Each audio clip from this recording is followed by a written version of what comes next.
দর্শক আসসালামু আলাইকুম। অত্যন্ত ভারাক্রান্ত হৃদয়ে আজকে আপনাদের সামনে কিছুটা স্মৃতিচারণ করার জন্য আমি হাজির হয়েছি। দর্শক, বাংলাদেশের স্বাধীনতার পরে অকুতোভয় আপসীন নেত্রী বেগম খালেদা জিয়ার যে আবির্ভাব এবং বেগম খালেদা জিয়ার যে ঐতিহাসিক রাজনৈতিক জীবন তা আলোচনা করে শেষ করতে পারবো না। তবে আমি আমার জীবন চলাকালীন সময়ে তার প্রতি, তার দলের প্রতি এবং তার প্রতি যে প্রেম ভালোবাসা, যে শ্রদ্ধাবোধ আমার ছিল, তারই কিছুটা স্মৃতিচারণ আপনাদের সাথে আমি করছি। আমি 2003 সালে তখন কলেজে পড়ি এবং সাথে ব্যবসা করি। আমাদের জেলা সাতক্ষীরা জেলা সীমান্তবর্তী এলাকার জেলা। 2003 সালে তখন সীমান্ত এলাকায় মানে রবরবা আপনার মানুষের ওপেন, আপনার বিভিন্ন এদেশ থেকে ওদেশে পণ্য আমদানি বা রপ্তানি চোরাইভাবে হতো। তো আমি তৎকালীন সময়ে আমাদের তালা উপজেলার বিএনপি নেতা হাদি, তালা উপজেলার বিএনপি নেতা হচ্ছে আপনার ইসমাইল ভাই, তাদের সাথে আমি ব্যবসায়িক পার্টনার হিসাবে আমি প্রায়ই ইন্ডিয়াতে যেতাম। ইন্ডিয়ার কাঁটাতার থাকলেও তখন কিন্তু বাংলাদেশের বিডিআর আর তখনকার বিএসএফ তাদের ভিতরে একটা সৌহার্দ্যপূর্ণ সম্পর্ক ছিল, যে সম্পর্কের খাতিরে আমরা কিন্তু উভয় দেশে পণ্য আমদানি রপ্তানি বা চোরাইভাবে করতে সক্ষম হতাম।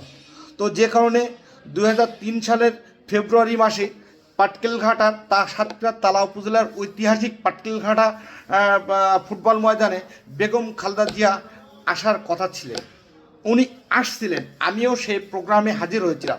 তবে সেই প্রোগ্রামে হাজির হতে আমাকে জীবন মৃত্যুর সাথে লড়াই করতে হয়েছিল। সেই দিনটা আজও আমি ভুলতে পারি না।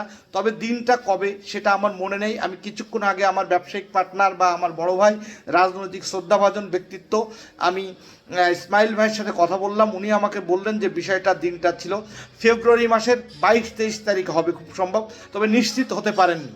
উনি আমাকে যতটুকু জানালেন। দর্শক, সেই মমতাময়ী মা আজকে আমাদের ছেড়ে চলে গেছেন। আজকে সারা বাংলাদেশ কাঁদছে।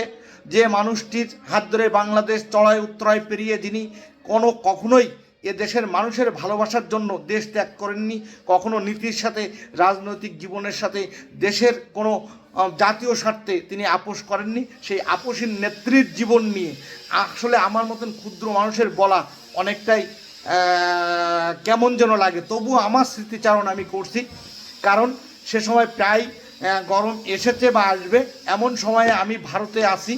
কিন্তু পরের দিন সকাল 12টার দিকে আপনার প্রধানমন্ত্রী, তৎকালীন সময়ে তিনি প্রধানমন্ত্রী ছিলেন 2003 সালে, তিনি ঐতিহাসিক ফুটবল ময়দানে উনি ভাষণ দেবেন।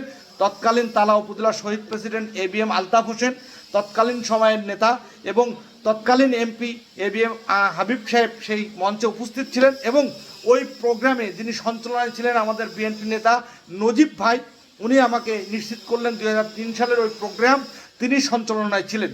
তো যাই হোক, মূল প্রসঙ্গে ফিরে আসি। দর্শক, ওই দিনের ঘটনা ছিল আমি ভারতে যে যখন মালামাল কিনতে না পারি তখন আটকে যাই। দুদেশের সীমান্তরক্ষী অনেক কঠিন অপেক্ষায় ছিল, কঠিন অবস্থানে ছিল। কোনোভাবে আমি দেশ পার হয়ে আমি কোনোভাবেই আমার বাংলাদেশে প্রবেশ করতে পারছিলাম না। অবশেষে আমি ম্যাডাম জিয়ার বা খালেদা জিয়ার মমতাময়ী মার এই প্রোগ্রামে যোগদানের জন্য, তখন আমি ছাত্র দলের সাথে সম্পৃক্ত, আমার দেশের টানে, আমার মনের টানে আমি বারবার ছুটে আসি সীমান্তের কাছে।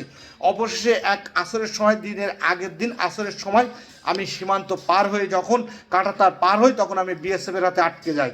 এক পর্যায়ে দুজন বিএসএফ আমাকে হাত ধরে ফেলে, আমাকে ক্যাম্পের দিকে নিয়ে যেতে থাকে। কিন্তু আমি তাদেরকে দুই কোনোয় দিয়ে সিনেমেরি আপনার আমার গায়ের জোর খাটিয়ে আমি কিন্তু লাফ দিয়ে বাংলাদেশের 0 পয়েন্টে নোমান্স ল্যান্ডে লাফ দিয়ে পড়ি। একটা ছিদ্র দিয়ে, কাঁটাতারের বেড়া দিয়ে আমার অনেক শরীরে অনেক জায়গায় ক্ষত হয় এবং আমি এক দৌড়ে বাংলাদেশের সীমান্তের আপনার যে বাঁধ আছে সেই বাঁধে উঠে যায়। তারা তাদের মেশিন তাক করলেও তারা ফায়ার করে নেয়। কিন্তু আমি জানে বেঁচে কিন্তু আমি বাংলাদেশে প্রবেশ করি এবং ওই রাতেই আমার পাটকেলঘাটাতে চলে আসি এবং পরের দিন সকালে সেই ঐতিহাসিক জনসভায় আমি অংশগ্রহণ করেছিলাম। সুপ্রিয় দর্শক বন্ধুরা, আজকে কি হারালাম, দেশ কি হারালো, গভীরভাবে ভাবলে আমরা এ হারানোর দিন কখনো ফিরে পাবো না। তা মহান রাব্বুল আলামিন, মমতাময়ী মা, দেশ নেত্রী বেগম খালেদা জিয়া, 3 বারের প্রধানমন্ত্রী, মহিষিনী নারী, এমন নারীর জন্ম বাংলাদেশে আর কখনো হবে বলে মনে হয় না।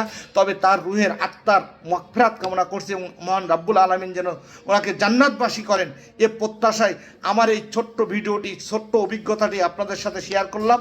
নিশ্চয়ই আপনাদের ভালো লাগবে, কারণ সে সময়ে এত মিডিয়া ছিল না, এত ডিজিটাল স্টাইল ছিল না। তখন দলের প্রতি যে কর্মীদের ভালোবাসা, সে ভালোবাসা কতটা তীব্রতা হতে পারে যে মৃত্যুর মুখে পতিত হয়েও আমি ইন্ডিয়া থেকে, ভারত থেকে বাংলাদেশে চলে এসেছিলাম। আর এই ভিডিওটির বাস্তব প্রমাণ এখনও পর্যন্ত আমাদের সে হাদি ভাই বেঁচে আছে, ভারসায় বাড়ি, আমার যুগিপুরের বাড়ি বিএনপি নেতা ইসমাইল ভাই বেঁচে আছে, এখনও পর্যন্ত নজিব ভাই বেঁচে আছে। বাস্তব প্রমাণসহ আপনাদের সামনে তুলে ধরলাম। জীবন বাজি রেখে বেগম খালেদা জিয়ার প্রোগ্রামে আমি হাজির হয়েছিলাম। এতটাই ভালোবাসা ছিল দলের প্রতি, দেশ মাতার প্রতি। আজকের দেশ মাতার শেষ বিদায়ে খুব মনে পড়ছে সেই দিনগুলি। হে রব্বুল আলামিন, তুমি দেশ মাতাকে জান্নাতবাসী করো। হে আল্লাহ রব্বুল আলামিন, এই দেশের স্বাধীনতার জন্য যারা জুলাই আন্দোলন করেছে, যারা স্বাধীনতা যুদ্ধ করেছে, তাদের সকলের রুহের মাগফিরাত কামনা সহ সকল শহীদদের প্রতি আমার জান্নাত দাবি করে এবং সকল শহীদদের রুহের মাগফিরাত কামনা করে আজকের ভিডিও এখানে শেষ করছি। সকলেই ভালো থাকবেন। আমার ভিডিওটি যদি আপনাদের ভালো লেগে থাকে তাহলে নিশ্চয়ই মন্তব্যের মাধ্যমে জানাবেন। আমার তথ্যগত ত্রুটি যদি থেকে থাকে সেটাও জানাবেন। আর আমার এই কথার মাধ্যমে যদি আমি ভুল হয়ে থাকে সেটা ক্ষমা সুন্দর দৃষ্টিতে দেখবেন। সকলেই ভালো থাকবেন। আসসালামু আলাইকুম।